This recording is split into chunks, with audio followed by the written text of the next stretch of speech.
nação revoltada com o sequestro do bebê Lindbergh. The Lindbergh kidnapping and the John F. Kennedy assassination, both crimes of the century, are historically unresolved. And in both cases, the men accused of the crime went to their death, maintaining their innocence. 1º de março de 1932, Hopewell, Nova Jersey.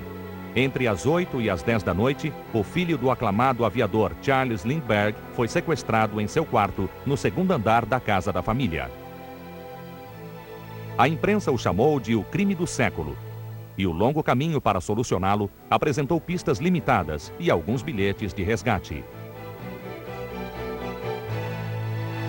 It's the greatest manhunt in history, a search for a child. As exigências eram claras. O sequestrador queria $50 mil. Em 2 de abril de 1932, ele recebeu o dinheiro, mas o bebê não foi encontrado. Mais de um mês depois, um bebê em decomposição foi encontrado a 8 quilômetros da casa dos Lindbergh. As autoridades o identificaram como o bebê Lindbergh e pessoas do mundo todo queriam alguém para culpar. Durante 2 anos e meio, os Lindbergh, o FBI e a polícia de Nova Jersey procuraram o sequestrador. Finalmente, em 19 de setembro de 1934, a polícia prendeu um imigrante alemão, Bruno Richard Hauptmann, depois que ele gastou $10 do dinheiro marcado do resgate em um posto de gasolina do Bronx. Mais $14 mil do dinheiro do resgate foram encontrados no apartamento de Hauptmann, junto com outras supostas provas. As autoridades haviam encontrado o criminoso e ele iria pagar caro. Just imagine people sitting in this courtroom, packed, people sitting on the windowsills for 6 weeks, and they can hear the mob outside in the street chanting, "Burn the German, kill Hauptmann." Robert Bryan é um advogado de defesa de São Francisco que luta contra a pena de morte. No fim dos anos 70, enquanto trabalhava em um outro caso, ele encontrou indícios que, para ele, provam que o veredito contra Hauptmann foi injusto. The trial was more akin to, I once said, a circus or a rodeo than a quest for justice. There was no justice in this courtroom. O julgamento levou menos de um mês e o júri anunciou um veredito unânime. Hauptmann foi considerado culpado de homicídio em 1º grau. Em 3 de abril de 1936, às 8h47 da noite, Bruno Richard Hauptmann foi executado na cadeira elétrica. A justiça finalmente fora feita. Ou será que não? James Fisher, um ex-agente do FBI e professor de investigação criminal, é o autor de O Caso Lindbergh. Ele afirma que a justiça foi feita. I'm absolutely convinced that based on the evidence, at the very least, Bruno Richard Hauptmann played a major role in the kidnapping and murder of the Lindbergh baby. Mas, segundo Robert Bryan, Hauptmann morreu porque as autoridades precisavam de um bode expiatório. I never will forget the first few days I spent at the FBI headquarters in Washington going through this material. And I remember seeing an actual report from the FBI that Richard Hauptmann's prints did not match those of the kidnapper. Além das impressões digitais diferentes, Bryan descobriu indícios perturbadores, desde coação de testemunhas até transcrições de depoimentos juramentados, nas quais Charles Lindbergh dizia não poder identificar a voz do sequestrador. Mas no dia em que depôs no julgamento, Lindbergh apontou para Hauptmann, jurando que a voz dele era a voz do sequestrador. A investigação de Bryan o levou até a viúva de Hauptmann, Anna, que sempre defendeu a inocência do marido. Ela descobriu que poderiam existir indícios para sustentar a alegação. She said, "I am not going to die until the truth is out, and you've got to do it." And she said, "I have no money, I have nothing, and I know you don't represent me, but you must." Eles estavam determinados a encontrar indícios que pudessem limpar o nome de Hauptmann. Com o tempo, Bryan descobriu mais de 200 mil páginas de documentos oficiais, mostrando que a polícia havia escondido e manipulado provas que poderiam inocentar Hauptmann. Compared to the Ramsey case and the O.J. Simpson case, the Lindbergh case was a textbook of criminal investigation. They look like the Keystone Cops when what they did in this case, except they got away with it. And the final joke, a tragic joke, is that a man died for it. These investigators were quite dogged in the case and were way ahead of their time with regard to the use and handling of physical evidence. Algumas das provas mais cruciais usadas para condenar Hauptmann, além das testemunhas, eram fragmentos da escada usada no sequestro e os bilhetes de resgate enviados pelo sequestrador.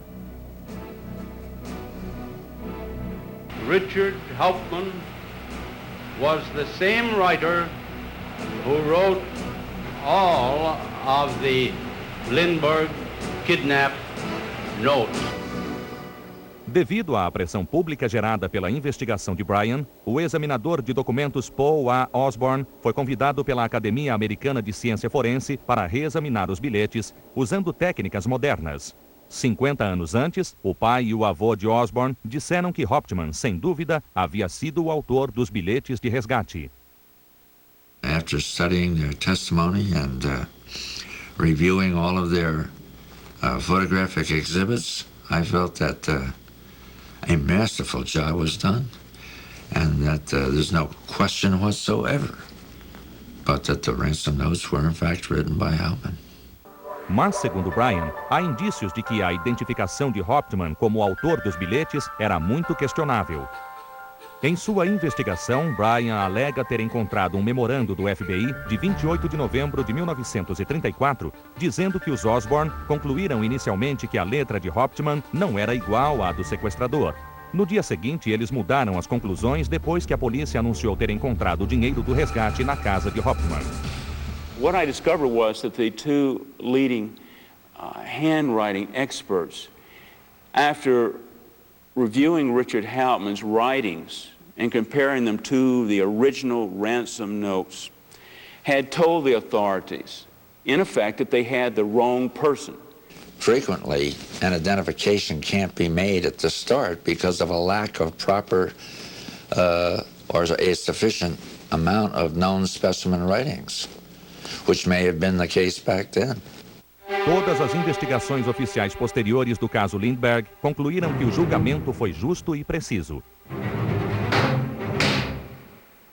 Mas, em 19 de dezembro de 1986, quando Anna Hauptmann completou 88 anos, uma nova investigação pública, com novas provas, foi realizada no Tribunal de Revisão e Apelos Históricos em São Francisco. Embora não seja realmente um tribunal, e sim uma organização histórica, a imprensa esteve lá para registrar as descobertas. They didn't know what the police had in their files. The jury didn't know that, did they? No, if they knew what you had discovered, Richard would come home. A organização histórica alegou que os novos indícios encontrados nos 9 anos anteriores eram suficientes para reabrir o caso e que a legislatura de Nova Jersey deveria criar uma comissão de investigação parecida com a Comissão Warren, que investigou o assassinato do presidente Kennedy. Em 4 de outubro de 1991, Anna Hauptmann voltou a Flemington, Nova Jersey, pela primeira vez desde a execução do marido. Ela fez um último apelo público ao governador de Nova Jersey, Jim Florio, para que ele a recebesse. O pedido foi negado. The governors of the state and the attorney generals felt that there simply was not enough evidence of injustice to merit spending taxpayer money for that kind of inquiry. People are, particularly officials in the executive branch of government, particularly in law enforcement of the state police, are so defensive about this because I've embarrassed them. Anna Hauptmann morreu 3 anos mais tarde, lutando para limpar o nome do marido. Mas Robert Bryan continua trabalhando no caso Hauptmann-Lindbergh. I think that one of the reasons that Robert Bryan has been so active in exonerating Bruno Richard Hauptmann in the Lindbergh case is that he's passionately opposed to capital punishment. I think that's fine, but I don't think that gives him the right to rewrite history. I am rewriting history, and I say that not only to you, but to Richard, who died here in 1936, and to Mrs. Hauptmann in 1994. History is being rewritten, and Richard Hauptmann, you did not die in vain. A seguir,